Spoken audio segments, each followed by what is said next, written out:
Hello everyone. आज हम पढ़ेंगे क्लास 6 की हिस्ट्री की एनसीईआरटी जिसका नाम है हमारे अतीत भाग 1। शुरू करते हैं अध्याय 1 के साथ। चैप्टर 1, क्या, कब, कहाँ और कैसे। रशीदा का सवाल। रशीदा बैठी अखबार पढ़ रही थी। अचानक उसकी निगाह एक सुर्खी पर पड़ी। 100 साल पहले। वह सोचने लगी कि यह कोई कैसे जान सकता है कि इतने वर्षों पहले क्या हुआ था। कैसे पता लगाएं? यह जानने के लिए कि कल क्या हुआ था, तुम रेडियो सुन सकते हो, टेलीविजन देख सकते हो या फिर अखबार पढ़ सकते हो।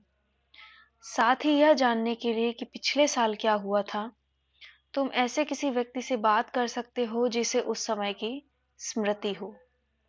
लेकिन बहुत पहले क्या हुआ था यह कैसे जाना जा सकता है? अतीत के बारे में हम क्या जान सकते हैं? अतीत के बारे में बहुत कुछ जाना जा सकता है, जैसे लोग क्या खाते थे, कैसे कपड़े पहनते थे, किस तरह के घरों में रहते थे। हमें आखेटकों, शिकारियों, पशुपालकों, कृषकों, शासकों, व्यापारियों, पुरोहितों, शिल्पकारों, कलाकारों, संगीतकारों या फिर वैज्ञानिकों के जीवन के बारे में जानकारियां मिल सकती हैं। यही नहीं, हम यह भी पता कर सकते हैं कि उस समय बच्चे कौन से खेल खेला करते थे, कौन सी कहानियां सुना करते थे, कौन से नाटक देखा करते थे या फिर कौन से गीत गाया करते थे। लोग कहाँ रहते थे। मानचित्र 1 में नर्मदा नदी का पता लगाओ। यह है आपका मानचित्र और यह है आपकी नर्मदा नदी जो कि सतपुड़ा पहाड़ियों के उत्तर में स्थित है। कई लाख वर्ष पहले से लोग इस नदी के तट पर रह रहे हैं। यहाँ रहने वाले आरंभिक लोगों में से कुछ कुशल संग्राहक थे जो आसपास के जंगलों की विशाल संपदा से परिचित थे। अपने भोजन के लिए वे जड़ों, फलों तथा जंगल के अन्य उत्पादों का यहीं से संग्रह किया करते थे। वे जानवरों का आखेट शिकार भी करते थे। अब तुम उत्तर पश्चिम की सुलेमान और किरथर पहाड़ियों का पता लगाओ। तो ये हैं आपकी किरथर की पहाड़ियां और ये हैं सुलेमान की पहाड़ियां। इसी क्षेत्र में कुछ ऐसे स्थान हैं जहां लगभग 8000 वर्ष पूर्व स्त्री पुरुषों ने सबसे पहले गेहूं तथा जौ की फसलों को उपजाना आरंभ किया था। उन्होंने भेड़, बकरी, गाय और बैल जैसे पशुओं को पालतू बनाना शुरू किया था। ये लोग गांव में रहते थे। उत्तर पूर्व में गारो तथा मध्य भारत में विंध्य पहाड़ियों का पता लगाओ। ये देखिए, उत्तर पूर्व हिस्से में आपकी गारो पहाड़ियां तथा मध्य भारत में विंध्य की पहाड़ियां हैं। कुछ अन्य ऐसे क्षेत्र थे जहां कृषि का विकास हुआ। जहां सबसे पहले चावल उपजाया गया वे स्थान विंध्य के उत्तर में स्थित थे, अर्थात ये विंध्य है इसके उत्तर में। मानचित्र पर सिंधु तथा इसकी सहायक नदियों का पता लगाने का प्रयास करो। आप ये देख सकते हैं, ये सिंधु नदी है और ये इसकी सहायक नदियां हैं। ये सतलुज, रावी, चिनाब, झेलम और काबुल। ठीक है। सहायक नदियां उन नदियों को कहते हैं जो सहायक नदियां उन्हें कहते हैं जो एक बड़ी नदी में मिल जाती हैं। लगभग 4700 वर्ष पूर्व इन्हीं नदियों के किनारे कुछ आरंभिक नगर फले फूले। गंगा व इसकी सहायक नदियों के किनारे तथा समुद्र तटवर्ती इलाकों में नगरों का विकास लगभग 2500 वर्ष पूर्व हुआ। गंगा तथा इसकी सहायक नदी सोन का पता लगाओ। ये आपकी गंगा नदी है और ये इसकी सहायक नदी सोन है। गंगा के दक्षिण में इन नदियों के आसपास का क्षेत्र प्राचीन काल में मगध, वर्तमान में बिहार के नाम से जाना जाता था। इसके शासक बहुत शक्तिशाली थे। उन्होंने एक विशाल राज्य स्थापित किया। देश के अन्य हिस्सों में भी ऐसे राज्यों की स्थापना की गई। लोगों ने सदैव उपमहाद्वीप के एक हिस्से से दूसरे हिस्से तक की यात्रा की। कभी कभी हिमालय जैसे ऊंचे पर्वत, पहाड़ियों, रेगिस्तान तथा नदियों तथा समुद्रों के कारण यात्रा जोखिम भरी होती थी। फिर भी ये यात्रा उनके लिए असंभव नहीं थी। अतः कभी कभी लोग काम की तलाश में तो कभी प्राकृतिक आपदाओं के कारण एक स्थान से दूसरे स्थान पर जाया करते थे। कभी कभी सेनाएं दूसरे क्षेत्रों पर विजय हासिल करने के लिए जाती थी। इसके अतिरिक्त व्यापारी कभी काफिले में तो कभी जहाजों में अपने साथ मूल्यवान वस्तुएं लेकर एक स्थान से दूसरे स्थान पर जाते रहते थे। धार्मिक गुरु लोगों को शिक्षा और सलाह देते हुए एक गांव से दूसरे गांव तथा एक कस्बे से दूसरे कस्बे जाया करते थे। कुछ लोग नए और रोचक स्थानों को खोजने की चाह में उत्सुकतावश भी यात्रा किया करते थे। इन सभी यात्राओं से लोगों को एक दूसरे के विचारों को जानने का अवसर मिला। आज लोग यात्राएं क्यों करते हैं? एक बार फिर से मानचित्र एक देखो। पहाड़ियां, पर्वत और समुद्र इस उपमहाद्वीप की प्राकृतिक सीमा का निर्माण करते हैं। ये देखिए, ये पहाड़ियां, यहाँ पर हिमालय की पहाड़ी है। ये आपकी समुद्री सीमा है जो कि इस उपमहाद्वीप की सीमाओं का निर्माण करती है। हालांकि लोगों के लिए इन सीमाओं को पार करना आसान नहीं था। जिन्होंने ऐसा चाहा वे ऐसा कर सके। वे पर्वतों की ऊंचाइयों को छू सके तथा गहरे समुद्रों को पार कर सके। उपमहाद्वीप के बाहर से भी कुछ लोग यहाँ आए और यहीं बस गए। लोगों के इस आवागमन ने हमारी सांस्कृतिक परंपराओं को समृद्ध किया। कई सौ वर्षों से लोग पत्थर को तराशने, संगीत रचने, यहाँ तक कि भोजन बनाने के नए तरीकों के बारे में एक दूसरे के विचारों को अपनाते रहे। देश के नाम। अपने देश के लिए हम प्रायः इंडिया तथा भारत जैसे नामों का प्रयोग करते हैं। इंडिया शब्द इंडस से निकला, जिसे संस्कृत में सिंधु कहा जाता है। अपने एटलस में ईरान और यूनान का पता लगाओ। लगभग 2500 वर्ष पूर्व उत्तर पश्चिम की ओर से आने वाले ईरानियों और यूनानियों ने सिंधु को हिंदोस अथवा इंदोस और इस नदी के पूर्व में स्थित भूमि प्रदेश को इंडिया कहा। भरत नाम का प्रयोग उत्तर पश्चिम में रहने वाले लोगों के एक समूह के लिए किया जाता था। इस समूह का उल्लेख संस्कृत की आरंभिक लगभग 3500 वर्ष पुरानी कृति ऋग्वेद में भी मिलता है। बाद में इसका प्रयोग देश के लिए होने लगा। ताड़पत्रों से बनी एक पांडुलिपि का पृष्ठ। यह पांडुलिपि लगभग 1000 वर्ष पहले लिखी गई थी। किताब बनाने के लिए ताड़ के पत्तों को काटकर उनके अलग अलग हिस्सों को एक साथ बांध दिया जाता था।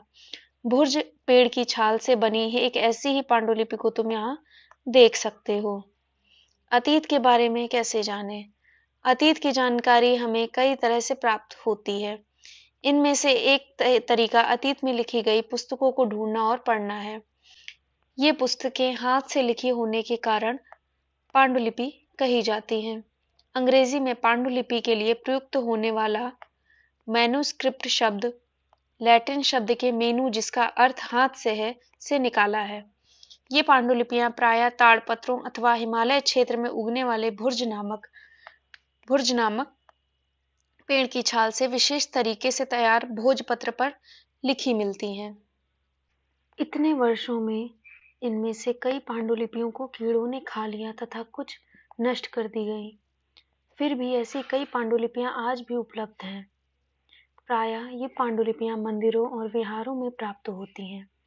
इन पुस्तकों में धार्मिक मान्यताओं व व्यवहारों, राजाओं के जीवन, औषधियों तथा विज्ञान आदि सभी प्रकार के विषयों की चर्चा मिलती है। इनके अतिरिक्त हमारे यहाँ महाकाव्य, कविताएं तथा नाटक भी हैं। इनमें से कई संस्कृत में लिखे हुए मिलते हैं, जबकि अन्य प्राकृतिक और तमिल में हैं। प्राकृतिक भाषा का प्रयोग आम लोग करते थे। हम अभिलेखों का भी अध्ययन कर सकते हैं। ऐसे लेख पत्थर अथवा धातु जैसी अपेक्षाकृत कठोर सतहों पर उत्कीर्ण किए गए मिलते हैं। कभी कभी शासक अथवा अन्य लोग अपने आदेशों को इस तरह उत्कीर्ण करवाते थे ताकि लोग उन्हें देख सकें, पढ़ सकें तथा उनका पालन कर सकें। कुछ अन्य प्रकार के अभिलेख भी मिलते हैं जिनमें राजाओं तथा रानियों सहित अन्य स्त्री पुरुषों ने भी अपने कार्यों का विवरण उत्कीर्ण करवाए हैं। उदाहरण के लिए प्रायः शासक लड़ाइयों में अर्जित विजयों का लेखा जोखा रखा करते थे। क्या तुम बता सकती हो कि कठोर सतह पर लेख लिखवाने के क्या लाभ थे? ऐसा करवाने में क्या क्या कठिनाइयां आती थीं? लगभग 2250 वर्ष पुराना यह अभिलेख वर्तमान अफगानिस्तान के कंधार से प्राप्त हुआ है। यह अभिलेख अशोक नामक शासक के आदेश पर उत्कीर्ण करवाया गया था। इस शासक के विषय में तुम अध्याय 8 में पढ़ोगी। जब हम कुछ लिखते हैं तब प्रायः हम किसी लिपि का प्रयोग करते हैं। लिपियां अक्षरों अथवा संकेतों से बनी होती हैं। जब हम कुछ बोलते हैं अथवा पढ़ते हैं तब हम एक भाषा का प्रयोग करते हैं। यह अभिलेख इस क्षेत्र में प्रयुक्त होने वाली यूनानी तथा अरामेइक नामक दो भिन्न लिपियों की भाषाओं में है। इसके अतिरिक्त अन्य कई वस्तुएं अतीत में बनी और प्रयोग में लाई जाती थीं। ऐसी वस्तुओं का अध्ययन करने वाला व्यक्ति पुरातत्वविद कहलाता है। पुरातत्वविद पत्थर और ईंटों से बनी इमारतों के अवशेषों, चित्रों तथा मूर्तियों का अध्ययन करते हैं। वे औजारों, हथियारों, बर्तनों, आभूषणों तथा सिक्कों की प्राप्ति के लिए छानबीन तथा खुदाई भी करते हैं। जैसा कि आप यहाँ देख सकते हैं, एक प्राचीन नगर से प्राप्त पात्र। इस तरह के पात्रों का प्रयोग 4700 वर्ष पूर्व होता था। ये है एक पुराना चांदी का सिक्का। इस तरह के सिक्कों का प्रयोग लगभग 2500 वर्ष पूर्व होता था। ये सिक्के हमारे द्वारा आज प्रयोग होने वाले सिक्कों से किस प्रकार भिन्न हैं, ये आप देख सकते हैं। इनमें से कुछ वस्तुएं पत्थर, पकी मिट्टी तथा धातु की बनी हो सकती हैं। ऐसे तत्व कठोर तथा जल्दी नष्ट न होने वाले होते हैं। पुरातत्वविद जानवरों, चिड़ियों तथा मछलियों की हड्डियां भी ढूंढते हैं। इससे उन्हें यह जानने में मदद मिलती है कि अतीत में लोग क्या खाते थे। वनस्पतियों के अवशेष बहुत मुश्किल से बच पाते हैं। यदि अन्न के दाने अथवा लकड़ी के टुकड़े जल जाते हैं तो वे जले हुए रूप में बचे रहते हैं। क्या पुरातत्वविदों को बहुधा कपड़ों के अवशेष मिलते होंगे?